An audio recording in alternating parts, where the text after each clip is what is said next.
अस्सलाम वालेकुम class. Topic of today's video is chromatography. सबसे पहले इसका इंट्रोडक्शन है।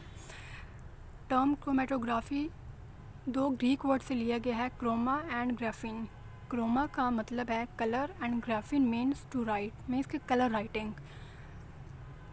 इसकी डेफिनेशन अगर हम देखें तो ये एक लेबॉर्ट्री टेक्निक है जिसमें कोई भी अगर हम सैंपल लें तो उस सैंपल के कंपोनेंट्स को सेपरेट करना, किसी भी सैंपल के कंपोनेंट्स को लेबॉर्ट्री में सेपरेट करना, इसे हम क्रोमेटोग्राफी कहते हैं। अब सेपरेट कैसे करते हैं?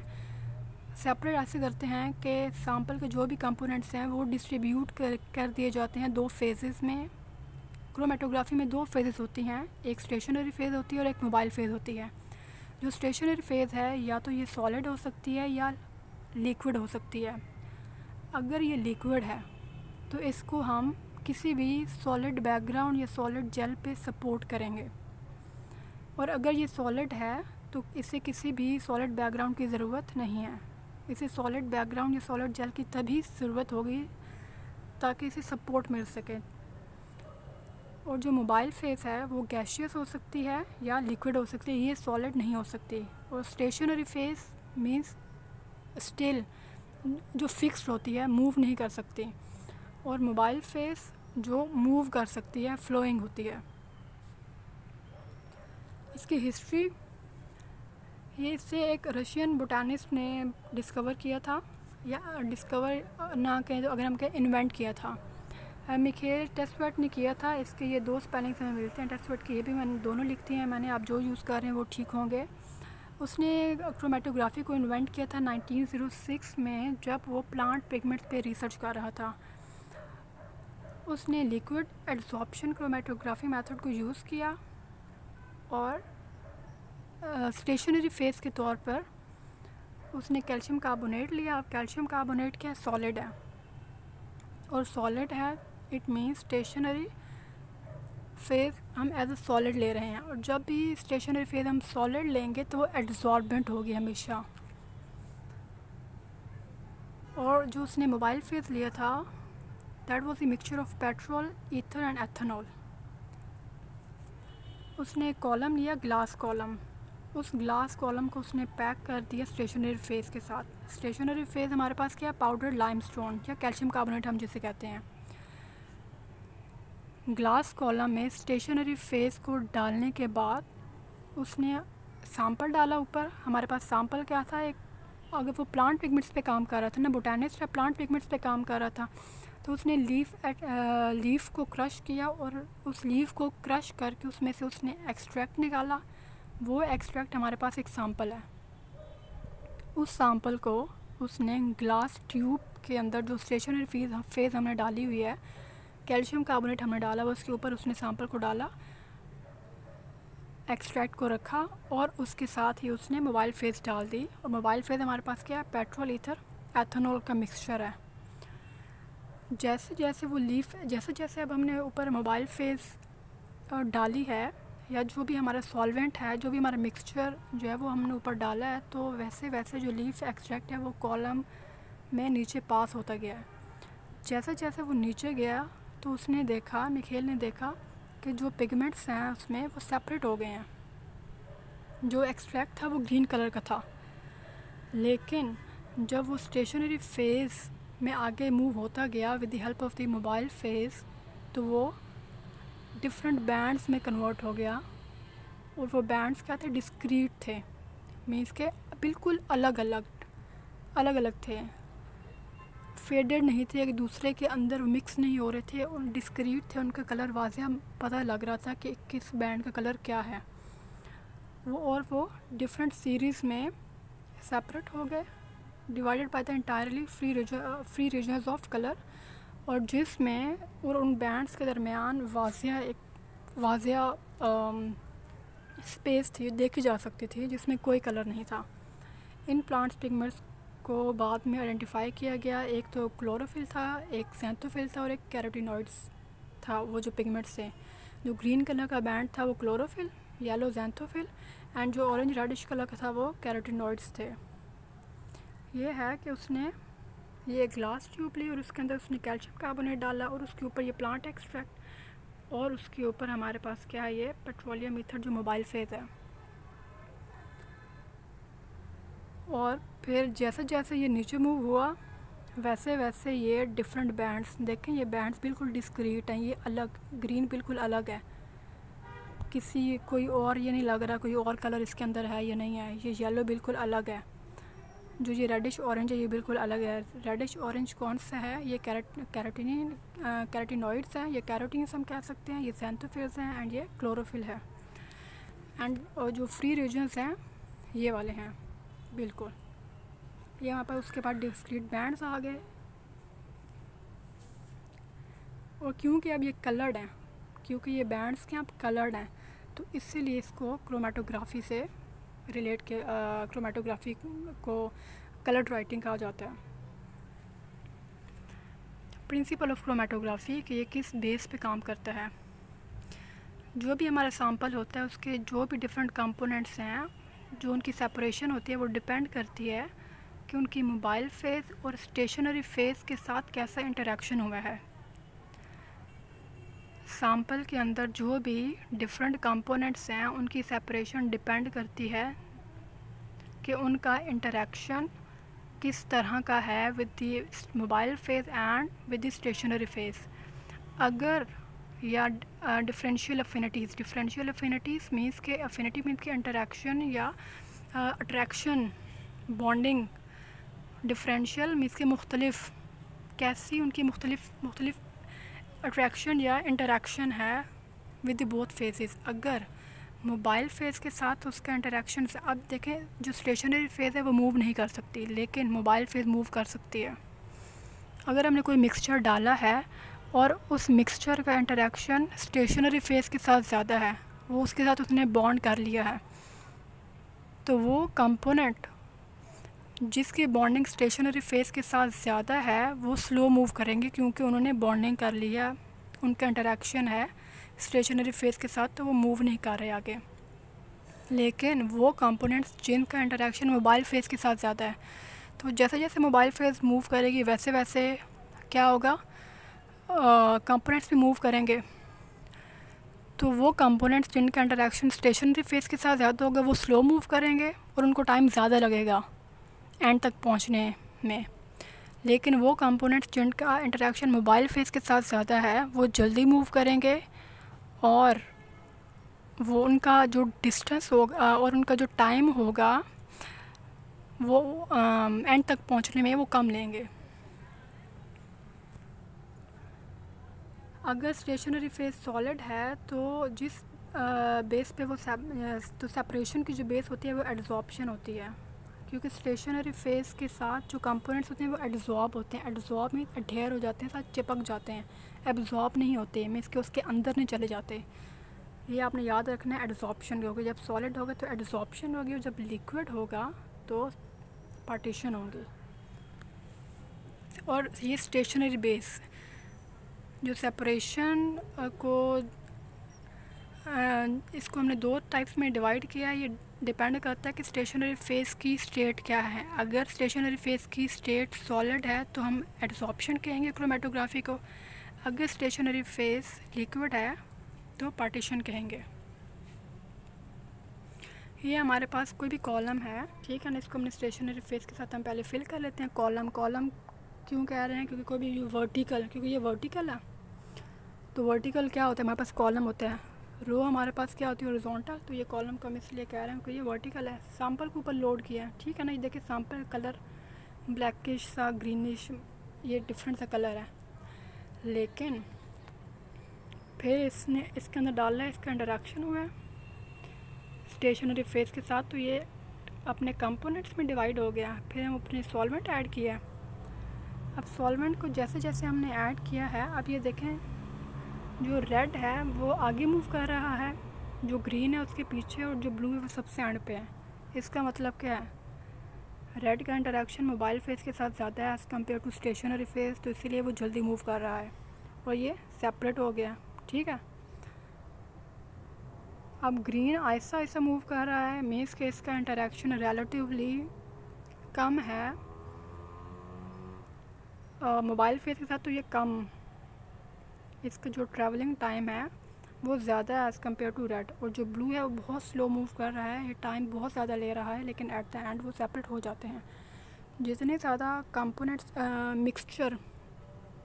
मिक्सचर अगर हमारे पास सिंगल है, हाँ, अगर हम जो ये सेपरेट कर लेते हैं, ये जो हमारे पास सेपरेट आ जाती है, ये फ्रैक्शन जो आ जाते हैं, इसको हम कहते हैं इल्यूशन हो रही है ये, कि हमारे पास जो कंपोनेंट्स हैं या हमारे पास जो मोबाइल फेस है वो निकल रही है, कॉलम से निकल रही है, तो इसको हम इल्यूशन कहते हैं। अगर हमारे पास सैम्पल बहुत सिंपल सा है, मीन्स कि इसमें ये बस एक या दो कंपोनेंट्स हैं, तो ऐसी इल्यूशन को हम आइसोक्रेटिक इल्यूशन कहते हैं।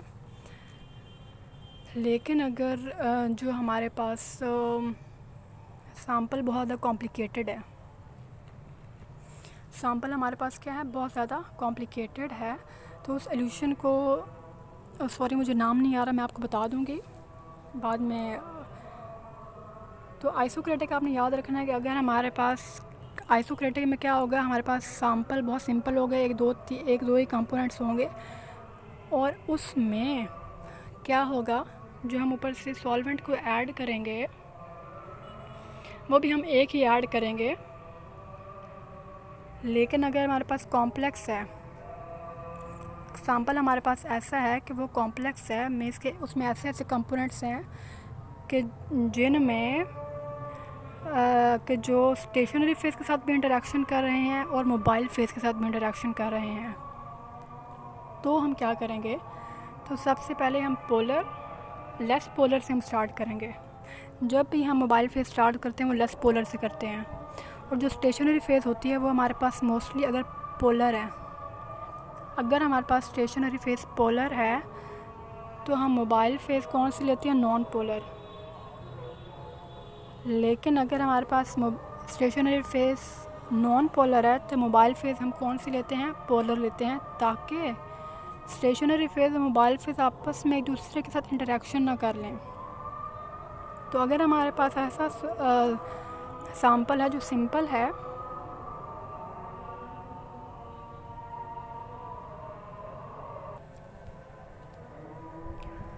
या आप यूँ कर लें कि फॉर एग्ज़ाम्पल स्टेशनरी फेस अगर हमारे पास पोलर है और हमने ऊपर सैम्पल डाला है, फिर उसके ऊपर हम मोबाइल फेस डाली है,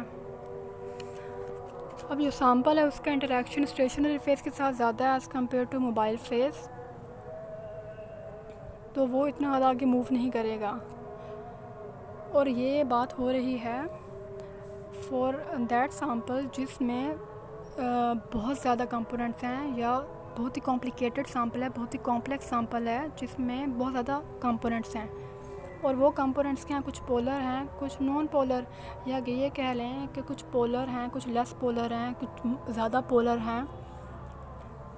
तो जो हम सॉल्वेंट हम ऐड करेंगे वो सीरीज़ ऑफ सॉल्वेंट होगा, और वो सीरीज़ ऑफ सॉल्वेंट्स ऐसे होगा कि उसकी कंसंट्रेशन चेंज होगी, उसकी पोलैरिटी की कंसंट्रेशन चेंज होगी according to the polarity of the components of the sample.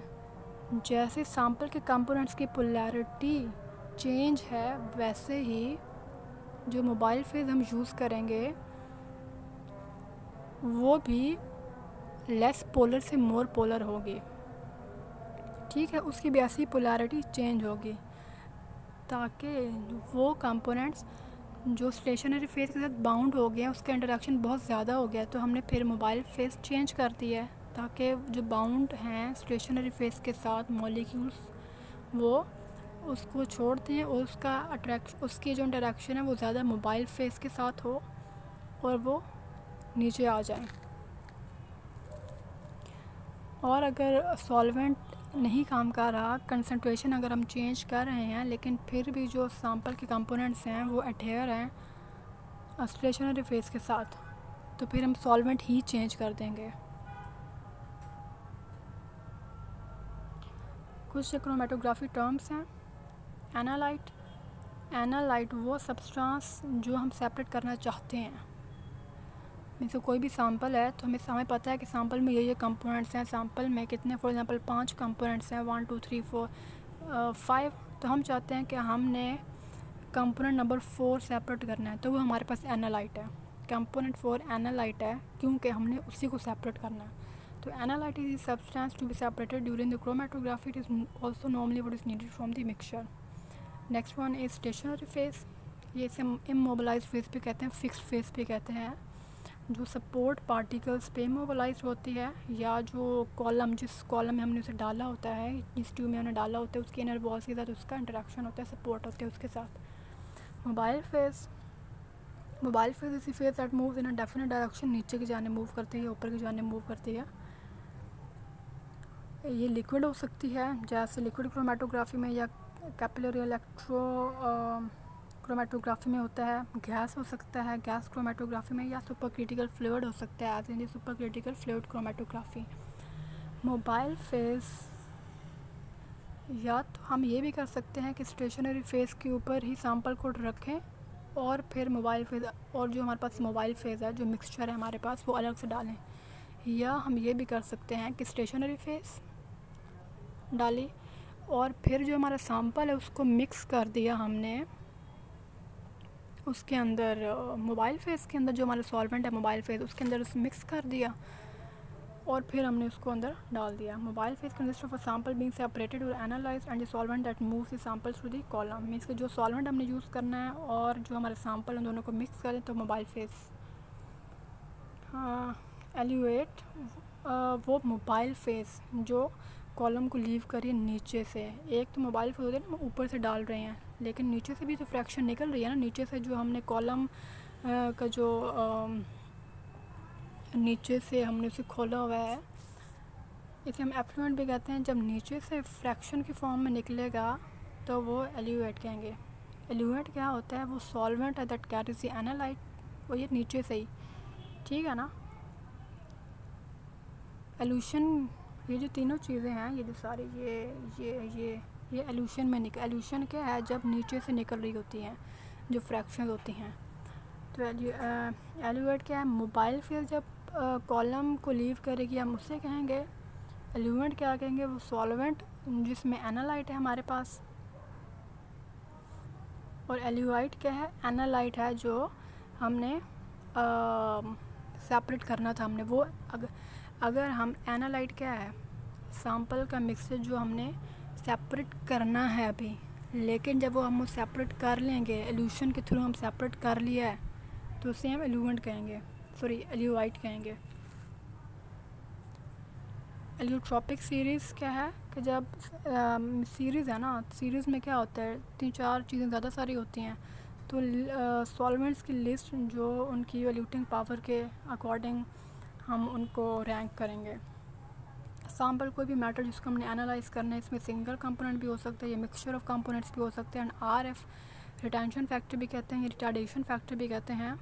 And it is the distance travelled by the substance and distance divided by the distance travelled by the solvent, it's always less than 1। For example ये paper chromatography में होता है, ये हमारे पास starting point है, ये हमने अपना सैम्पल डाला है यहाँ पे, ठीक है ना, डॉट लगाया है, ये हमारे पास मोबाइल, और ये पेपर हमारे पास क्या, ये पेपर हमारे पास स्टेशनरी फेज है, और ये जो सॉल्वेंट है, ठीक है ना, ये सॉल्वेंट नीचे से हम इधर सॉल्वेंट रखते हैं, ये हमारे पास सैम्पल है। सॉल्वेंट ने डिस्टेंस मूव किया यहाँ तक, लेकिन जो हमारा सैम्पल है वो यहाँ तक आया है सिर्फ। ये जो हमारा एनालाइट है उसने यहाँ तक डिस्टेंस कवर किया है। तो जो हमारे पास सैम्पल या सोल्यूट के डिस्टेंस को डिवाइड करें सॉल्वेंट के डिस्टेंस के साथ, तो हमारे पास रिटेंशन फैक्टर आ जाता है। एनालिटिकल क्रोमेटोग्राफी, एनालिटिकल के एनालाइट माने भी क्या है कि जिसको हमने देखना है, जिसको हमने सेपरेट करना है। ये एनालाइज, जब भी हम कहते हैं एनालाइज करनी है, तो हमने वो चीज़ देखनी होती है कि है कि अगर कि वो चीज़ है कि नहीं, और अगर है तो कैसे है, किस फॉर्म में है।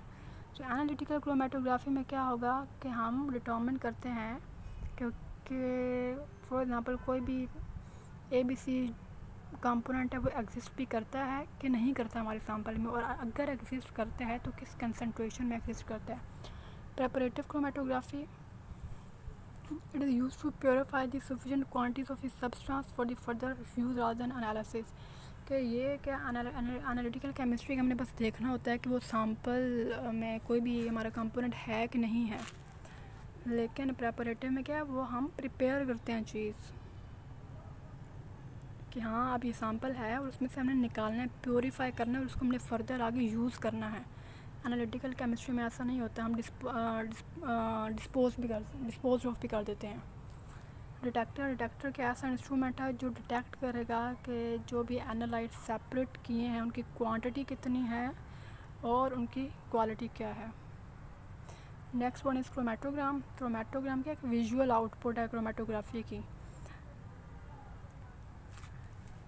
Optimal, in the case of an optimal separation, different peaks और the patterns of the chromatogram corresponds to the different components of the separated mixture। के जो different peaks आई हैं हमारे पास क्रोमेटोग्राम में, ये correspond करती हैं to the different components जो हमने जो हमारा separated mixture है उसमें। फॉर एग्जाम्पल separated mixture में 3 components हैं तो हमारे पास 3 ही peaks आई हैं। और जो ये क्या है, retention time, x is correspond कर रहा है to the retention time, to the retention factor, and y-axis corresponds to the intensity or the detector signal, या कितनी ज़्यादा है जो हमारा बी कंपोनेंट है उसने इतना सा टाइम, जो हमारा बी कंपोनेंट है उसने इतना सा टाइम लगाया, और इसकी पी की जो हाइट है वो डिटरमिन कर रही है कितनी कंसंट्रेशन, इसकी कंसंट्रेशन सबसे ज़्यादा है, फिर ये टाइम इसका ज़्यादा, इसने बी कंपोनेंट से कंपैरिजन में ज़्यादा टाइम लिया और इसकी कंसंट्रेशन कम है। ठीक है, और ये थर्ड वन का है, ये वही जो मैंने लिखा है कि plotted on the x axis is the retention time and plotted on the y axis is the signal, for example obtained by spectrophotometer, mass spectrometer or a variety of other detectors corresponding to the response created by the analytes exiting the system के analytes जो हमने separate किए हैं ना उनके response को show कर रहा है। ऑप्टिमल सिस्टम में क्या होता है, जो signal is proportional to the concentration of the specific analyte separated. ये जो सिग्नल है ये कॉरेस्पॉन्ड कर रहा है to the concentration of the analyte that is separated. Next one is retention. Retention क्या स्पीड है जिससे कोई भी सब्सटेंस मूव कर रहा है, एंड रिटेंशन टाइम क्या है, अभी मैं पीछे बता चुकी हूँ, सॉरी वो रिटेंशन फैक्टर था। Retention time is the characteristic time जो भी कोई भी पर्टिकुलर एनालाइट हमारे पास है वो लेता है किसी उस क्रोमेटोग्राफिक सिस्टम से मूव करने के लिए, कि स्टार्टिंग से लेकर एंडिंग तक उसने कितना टाइम लिया है under set conditions. Classification of chromatography, अब इसे क्लासिफिकेशन हम डिफरेंट बेसिस पे करते हैं। अभी इस वीडियो में 6 बेसिस की बेस पे क्लासिफिकेशन हुई है। सबसे पहले ये जो क्लासिफिकेशन है ये बेस है कि जो हमारे पास स्टेशनरी और लिक्विड फेज़ है उनकी फ़िज़िकल स्टेट की बेस पर अगर, और इसको हम 2 टाइप्स में क्लासीफाई करते हैं, होमोजीनियस एंड हेट्रोजीनियस। अगर स्टेशनरी फेज और मोबाइल फेज सेम स्टेट में है, लिक्विड स्टेट में, homogeneous is only for the liquid state for both stationary and liquid phase. And liquid chromatography heterogeneous के जिसमें स्टेशनरी फेज और मोबाइल फेज अलग अलग स्टेट्स में होंगे, कि स्टेशनरी फेज या तो सॉलिड में हो तो दूसरी लिक्विड, अगर ये लिक्विड है दूसरी सॉलिड, तो इस तरह।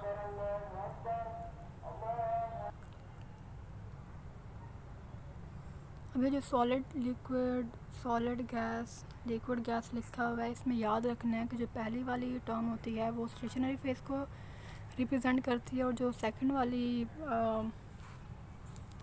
वाले जो ये है ये मोबाइल फेज को रिप्रेजेंट करती है। कि अगर सॉलिड लिखा हुआ है तो स्टेशनरी फेज और ये liquid, stationary phase, liquid phase, stationary phase and liquid phase. This is the classification based on the chemical nature of the both phases, कि उनकी केमिकल नेचर क्या है। पहले क्या फिजिकल स्टेट क्या है, केमिकल उनके नेचर क्या है। ये एक normal phase chromatography and reverse phase chromatography. Normal phase में क्या होता है कि स्टेशनरी फेज हमारे पास पोलर होती है और मोबाइल फेज नॉन पोलर होती है। और रिवर्स में क्या होती है, हम रिवर्स फेज में रिवर्स हो जाती हैं चीज़ें, कि इस रिवर्स फेज में स्टेशनरी फेज नॉन पोलर होती है और मोबाइल फेज पोलर होती है। अब नॉर्मल फेज में एल्यूशन में जब एल्यूशन होती है तो जो नॉन पोलर, अब स्टेशनरी फेज हमारे पास क्या पोलर है, तो जो भी हमने सैंपल डाला है उसके वो कंपोनेंट्स जो पोलर होंगे वो स्टेशनरी फेज के साथ अडेयर होंगे, ठीक है। और जो नॉन पोलर और मोबाइल फेज क्या non polar,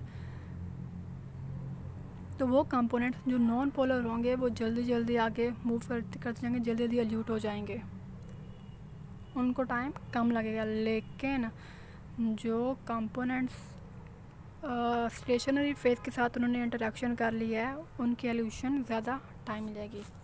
Hence on elution, non-polar compounds are eluted first and the polar later as they have greater affinity to the stationary phase।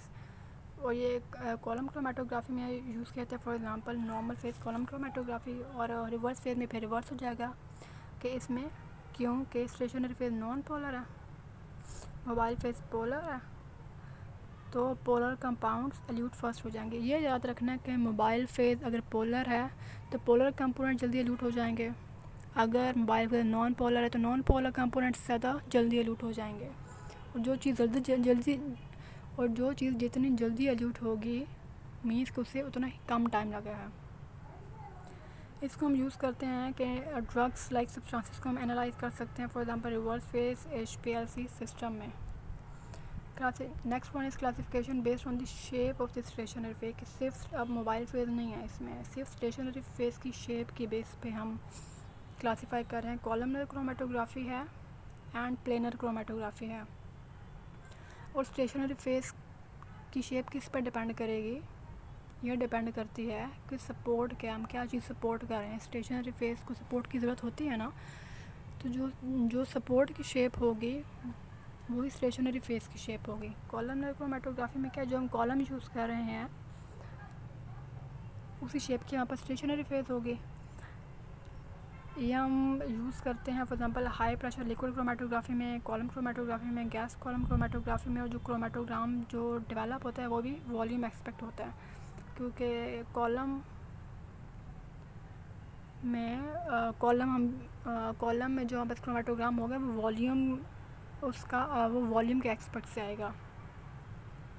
Volume में 3 चीज़ें आ जाती हैं, ये आप मिड में पढ़ चुके हैं। प्लेनर क्रोमेटोग्राफी, इसमें जो स्टेशनरी फेज फ्लैट होती है, जैसे थिन लेयर क्रोमेटोग्राफी है या पेपर क्रोमेटोग्राफी, इसमें पेपर यूज़ करते हैं, मीन्स के एरिया उसमें सिर्फ हम लेते हैं, उसमें जो क्रोमेटोग्राम होता है वो सिर्फ एरिया उसमें हम ले रहे होते हैं। जो क्रोमेटोग्राम की डेवलपमेंट होती है वो प्लेनर सरफेस पे होती है, ओनली एरिया। इसमें थिन लेयर क्रोमेटोग्राफी आती है, high pressure thin layer chromatography से पेपर क्रोमेटोग्राफी आ जाती है। नेक्स्ट वन इज़ फिजिकल, जो स्टेशनरी फेज की फिजिकल या केमिकल करैक्टर क्या है। ये स्पेशली कॉलमनर जो क्रोमेटोग्राफी है उसमें पाया जाता है, जहाँ हम जो स्टेशनरी फेज होती है वो हम डिफरेंट यूज़ करते हैं, और जब हम डिफरेंट यूज़ कर रहे हैं तो उनका डिफरेंट करैक्टर भी आ जाता है, या तो वो पोरस हो सकता है, चार्ज्ड हो सकता है। First one is size exclusive gel permeation chromatography. इसमें स्टेशनरी फेज में पोर्स होते हैं, जब मॉलिक्यूल इसमें से पास होते हैं तो वो मॉलिक्यूल्स जिनका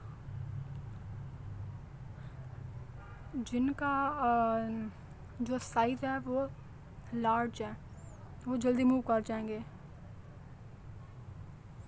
और जिनका साइज़ कम है वो लेट मूव करेंगे। Ion exchange chromatography, ion exchange में क्या होता है कि उसमें चार्ज आयन्स होते हैं। जब सैंपल को पास किया जाता है, फॉर एग्ज़ाम्पल जो हमारे पास स्टेशनरी फेज है वो अगर हम कह रहे हैं कि स्टेशनरी फेज के ऊपर पॉजिटिव चार्ज है, तो हमने सैंपल डाला है, सैंपल में क्या है पॉजिटिव भी होंगे नेगेटिव भी होंगे। अब हमने उसके ऊपर से वो उसमें क्या है पॉजिटिव भी सैंपल है, बस क्या है पॉजिटिव और नेगेटिव भी हैं। अब जो नेगेटिव वाले हैं वो तो फोर्स ऑफ रिपल्शन की वजह से आगे मूव हो जाएंगे, लेकिन जो हमारे पास पॉजिटिव वाले हैं अगर स्टेशनरी फेज में आयंस पॉजिटिव हैं, पॉजिटिवली चार्ज हैं, तो सैंपल में हमारे पास नेगेटिव भी हैं, पॉजिटिव भी हैं। तो जो नेगेटिव वाले होंगे वो तो अट्रैक्ट हो जाएंगे, उसी के साथ वो मूव ही नहीं करेंगे आगे, उधर ही रिटेन रहेंगे। लेकिन जो अपोजिट वाले होंगे वो due to the force of the repulsion आगे मूव हो जाएंगे। तो वो जो bound oppositely charged bound ions हैं उनको डिस्प्लेस करने के लिए हम ऐसा फिर मोबाइल फेज यूज़ करेंगे जो उसी ही सेम चार्ज का होगा, वो पॉजिटिव ही होगा, लेकिन उसका जो हम कह सकते हैं मैग्नीट्यूड जो होगा वो ज़्यादा होगा as compare to stationary phase. अगर स्टेशनरी फेस के ऊपर जो चार्ज है वो +2 है और जो उसके साथ सैम्पल के कंपोनेंट्स जो अटैच हुए हैं उसके साथ भी वो -2 हैं, ठीक है ना, अपोजिटली चार्ज तो अट्रैक्ट हुए हैं। तो जो मोबाइल फेस हम यूज़ करेंगे वो भी positively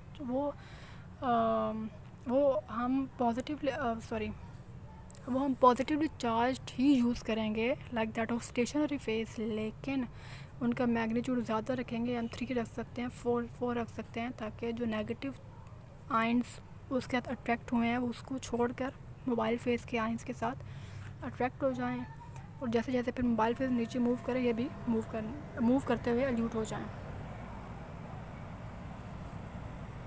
next one is based on the principle of the separation use. कौन सा प्रिंसिपल ऑफ सेपरेशन यूज़ कर रहे हैं कि सेपरेशन और सेपरेशन हमने क्या कहा है, दो सेपरेशन डिपेंड करती है सॉलिड जो हमारे पास स्टेशनरी फेज़ है वो किस स्टेट में है, वो लिक्विड में है या सॉलिड में। अगर सॉलिड में है तो एडजॉर्प्शन, और अगर लिक्विड में है तो पार्टीशन। एडजॉर्प्शन क्रोमेटोग्राफी अगर हमारे पास ये मैंने गलत लिख दिया, सॉलिड लिक्विड है यहाँ पे, ठीक है, सॉलिड लिक्विड क्रोमेटोग्राफी के हमारे पास स्टेशनरी फेज सॉलिड और दूसरी लिक्विड है। Based on the adsorption method इसमें स्टेशनरी फेज सॉलिड और मोबाइल फेज लिक्विड हो सकती है, गैसियस हो सकती है। Mobile phase is absorbed on to the surface of the stationary solid surface, और जो मॉलिक्यूल सेपरेट होते हैं वो इस बेस पे सेपरेट होते हैं to the greater affinity to absorb the stationary solid stationary phase. For example silica gel as compare to the mobile phase. इसमें TLC आता है, कॉलम क्रोमेटोग्राफी आ जाता है। Next one is partition chromatography, it is based on the partition method. सारा पीछे मैं explain कर चुकी हूँ। Stationary phase is in liquid state while the mobile phase is in liquid और the gaseous state. The liquid on the stationary phase exist as a thin layer or a film on a solid spot. मैंने कह चुकी हूँ कि अगर stationary phase liquid अगर हम ले रहे हैं तो इससे किसी सॉलिड बैकग्राउंड की ज़रूरत है सपोर्ट के लिए, और जो हम सॉलिड बैकग्राउंड लेते हैं, सॉलिड जो सपोर्ट ले रहे हैं उसके ऊपर हम stationary phase as a thin layer apply करते हैं, और वो फिर thin layer as a stationary phase act कर रही होती है। स्टेशनरी फेज को हम कोट कर देते हैं with liquid which is immiscible in the mobile phase, और जो हम जिसका और ये जो लिक्विड होता है, जो थिन फिल्म होती है, ये मिक्स नहीं हो सकती विद द मोबाइल फेस। ऐसा हो सकता है ना कि मोबाइल फेस भी लिक्विड है और जो हमारे पास सॉलिड है, जो हमारे पास स्टेशनरी फेस है वो भी लिक्विड है, तो लिक्विड मिक्स हो सकते हैं, लेकिन हम वो लिक्विड लेंगे स्टेशनरी फेस में जो उसमें इनसॉल्युबल है, जो मिक्स नहीं हो सकते मोबाइल फेस में। अगर हम मोबाइल फेस ऊपर से डालें तो वो उसके अंदर मिक्स ना हो। Mobile phase passes over the coated adsorbent and depending upon the relative solubility and the dissolution in the coated liquid separation occur।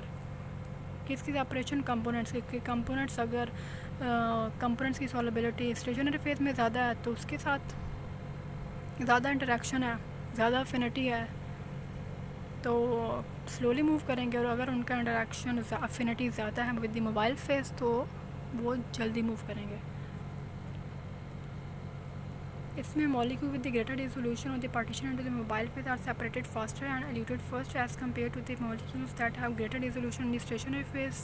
Types liquid chromatography, gas liquid chromatography, यहाँ पे लिक्विड गैस क्रोमेटोग्राफी है, for example paper chromatography. That's all about today's lecture. कोई भी अगर confusion है आप मुझसे पूछ सकते हैं। Thank you.